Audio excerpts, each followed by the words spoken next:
What's up, Celtics fans? Buckle up because today's video brings some pretty significant updates straight from the heart of Boston. And yeah, it's about none other than Jason Tatum, the franchise cornerstone, the man Celtics Nation counts on when the lights shine the brightest. Now, before we even start talking about stats or strategy, we need to talk about what happened in Game 1 against the Orlando Magic and why it has everyone holding their breath. So here's the deal. Tatum went down in a scary fall during the fourth quarter. He was driving hard to the basket. Classic Tatum move, fearless, explosive when something just didn't look right. He took contact, hit the floor awkwardly, and immediately grabbed at his wrist. And it wasn't just a momentary thing. You could see it on his face. He was in real discomfort. The camera kept cutting back to him as he stayed down for a bit longer than usual, trying to shake it off. But you know how he is. This guy doesn't quit. He got back up, he stayed in the game, but something was definitely off. You could tell. Every time he moved that hand, every time he went up for a rebound or tried to handle the ball, it was there, that grimace, that hesitation. That's not the Jason Tatum we're used to. Now here's where things get tricky. After the game, Tatum made his way back to the locker room, still clearly in pain. And look, we all know that in the playoffs, players will do whatever it takes to stay on the floor. But when your best player is walking off the court with his wrist wrapped up and that look on his face, that's not something you can just brush off. The Celtics medical staff took a closer look, and on Tuesday, Coach Joe Mazzulla finally gave an update. Tatum is officially day-to-day, which in NBA speak means, well, we still don't really know. It's not season-ending. It's not being ignored. It's somewhere in the middle, enough to keep everyone guessing. And here's the thing that's making Celtics fans even more nervous. Tatum wasn't at practice on Tuesday. He wasn't seen on the court, not even going through his usual post-practice routine of shooting around. Now, for most players, that might not raise too many eyebrows. But for Tatum, that's huge. This is a guy who thrives on rhythm, on repetition. He's always out there, fine-tuning his game, putting up shots, getting in the reps. The fact that he wasn't visible at all tells us that this wrist is bothering him more than they're letting on. Let's talk about his performance in Game 1, because honestly, it wasn't vintage Tatum. He logged 40 minutes on the court, but the numbers weren't pretty. 17 points on 22 shots. That's not the efficiency we're used to. 8 made buckets out of 22 attempts? That's a tough night, even for a guy with his level of talent. He did pull down 14 rebounds and added 4 assists and a block, which shows you he was still impacting the game in other areas. But as far as scoring goes, it wasn't the dominant display we usually expect from him in the postseason. What's even more impressive, though, is that he stayed out there after the injury. That's what tells you everything about who Jason Tatum is. The pain was real. He wasn't hiding it. But he knew his team needed him, and he gave them everything he had. Even after taking that hit, he came back into the game with his wrist heavily taped and still managed to help secure the win. That says a lot about his leadership and his heart. But let's be honest, effort and heart only go so far when you're dealing with a physical limitation. Game 2 is right around the corner, and his status remains a giant question mark. If he plays, how effective will he really be? And if the Celtics decide to hold him out, can the rest of the team step up and carry the load without him? That's the million-dollar question right now. The coaching staff is clearly weighing their options. Do you risk aggravating the injury just to try to close out the series quickly? Or do you play it safe, knowing that tougher matchups are waiting in the later rounds? Let's be clear, the Celtics are good. They've got depth, they've got experience, and they've got guys who can rise to the occasion. But there's no replacing Tatum. He's the engine. He's the guy who changes the geometry of the floor. Opposing teams plan entire defensive schemes around him. So even if Boston can survive a couple of games without him, the road ahead only gets harder. The Eastern Conference isn't forgiving, and every round ramps up in intensity. The silver lining, if you want to call it that, is that early reports suggest the wrist injury isn't a long-term issue. There's no structural damage, nothing that would require surgery or keep him out for weeks. That's great news, no doubt. But when you're in the middle of a playoff run, even a minor setback can throw everything off. Timing, chemistry, confidence, it's all on a razor's edge this time of year. The Celtics will host Game 2 at home on Wednesday, and they'll be looking to take a commanding 2-0 lead before the series shifts to Florida. Playing on the road is always a challenge, so locking in those first 2 wins at TD Garden is huge. But again, all eyes are on Tatum. Will he suit up? Will he start? And if he does, will we get the version of Tatum that can take over a game? Or will we see a player trying to gut it out at 50%? If Tatum ends up sitting out Game 2, all eyes will shift to the rest of Boston's rotation. Jaylen Brown is going to have to step into an even bigger role, not just as a scorer, but as a vocal leader on both ends of the floor. We know Brown has the talent to explode offensively. He's had 30, 40-point nights before. But it's in moments like these, when your co-star might not be at full strength, that a true number 2 steps up and shows he can carry the weight. Not just with scoring, but with decision-making, with intensity, with the kind of presence that rallies the rest of the locker room. Derek White, Malcolm Brogdon, and Al Horford will all have to elevate their games as well. White's been one of the most consistent two-way guards in the league this season. He'll need to stay aggressive, take more responsibility with the ball, and continue to be that defensive pest he's known to be. Brogdon brings that calm, steady energy off the bench, and with Tatum potentially limited, his ability to create shots, both for himself and for others, becomes even more critical. And then there's Horford, the veteran who's been through it all. His leadership in the locker room is going to matter just as much as anything he does on the court. He's going to need to hit those timely threes, anchor the defense, and just be that steadying force that keeps the team grounded. But the one wild card in all this? Kristaps Porzingis. This is exactly the kind of moment Boston brought him in for. A guy with size, shooting, rim protection, and the ability to dominate mismatches. If Tatum can't go, or if he's playing at 50%, Porzingis becomes a key focal point. His ability to stretch the floor and punish smaller defenders in the post could be the X factor. He hasn't always been the most reliable in terms of health or consistency, but when he's locked in, he gives the Celtics a completely different dynamic. The coaching staff is also going to be tested here.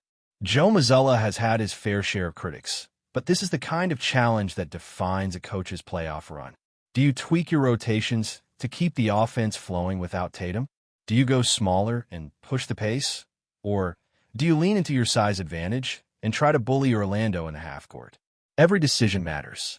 Every substitution, every timeout, every adjustment in defensive scheme, it's all under the microscope now.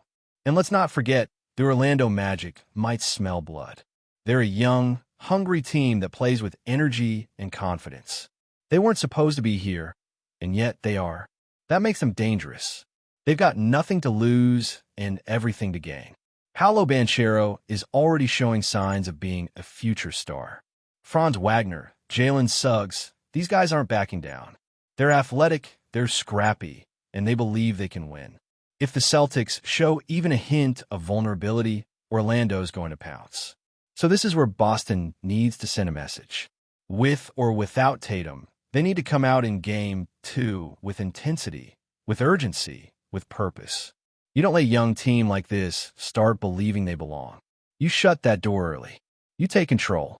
You dictate the pace, set the tone, and remind them who the number 1 seed is. That's what championship teams do. Now, let's say the Celtics manage to win Game 2 and go up 2-0. That gives them a little breathing room, but it doesn't solve the long-term problem. Because even if Tatum is able to return for Game 3 or 4, there's a real concern about how effective he'll be.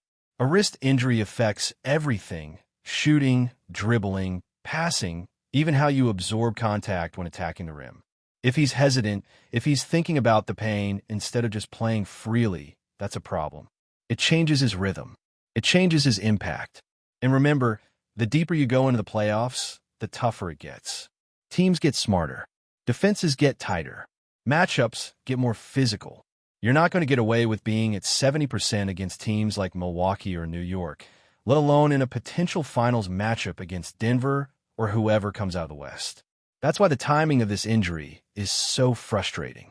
Tatum was just starting to ramp up. He had a solid end to the regular season. The chemistry was clicking, and the team looked locked in. Now, everything's in limbo. But let's not forget, this team has been through adversity before. They've been to the finals. They've dealt with injuries, pressure, coaching changes. This is a group that knows how to respond. They're not going to panic. They're not going to fold. If anything, moments like this can actually galvanize a locker room. It forces other guys to step up. It creates new leaders. It brings out the fight in teams that are built the right way. You can already sense it. There's a bit of a next man up mentality creeping in. You got guys like Sam Hauser who can stretch the floor and provide some sneaky value off the bench. Peyton Pritchard can come in and give you that spark plug energy.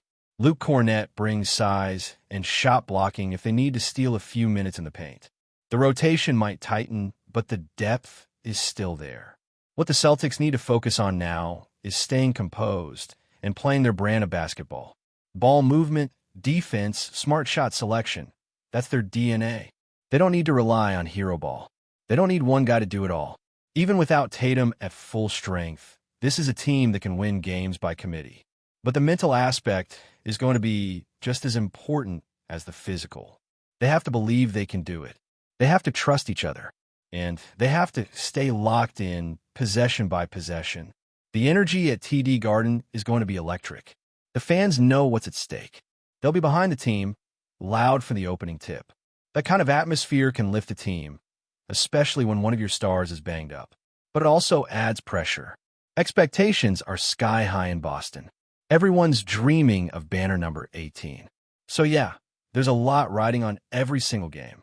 So as we head into Game 2, the big question isn't just whether Tatum will play. It's whether the Celtics, as a group, can rally around their star and deliver the kind of performance that proves they're not just dependent on one guy. Whether it's Brown, White, Porzingis, or someone off the bench, somebody's going to have to step up and own the moment. That's what playoff basketball is all about.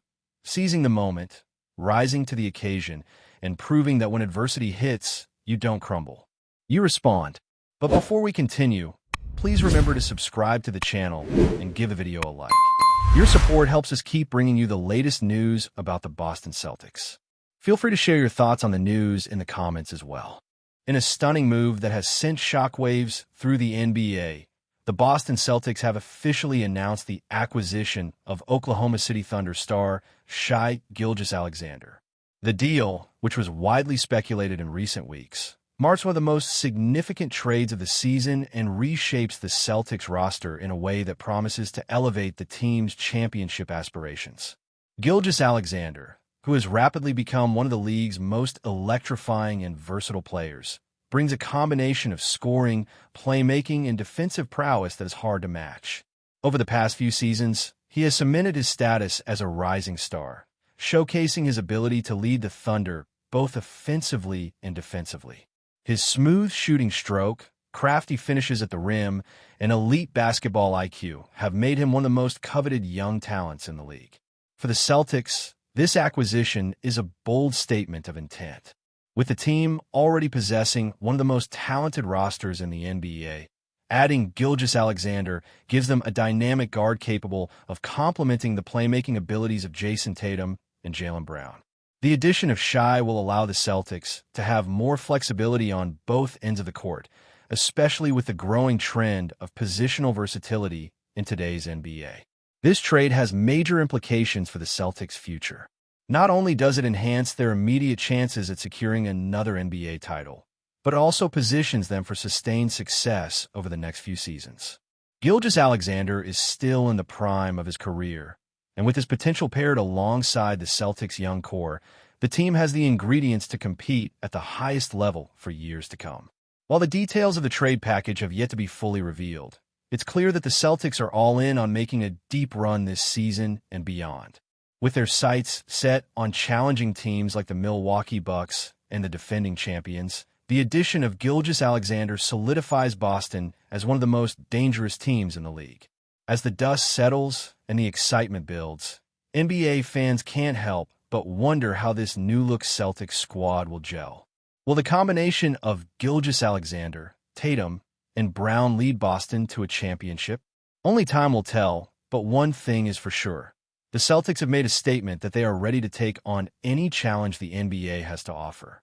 That's it for this update. If you enjoyed the video and want to keep receiving exclusive news about the Boston Celtics, please subscribe to our channel and give the video a like. We always appreciate your comments and opinions. See you in the next video.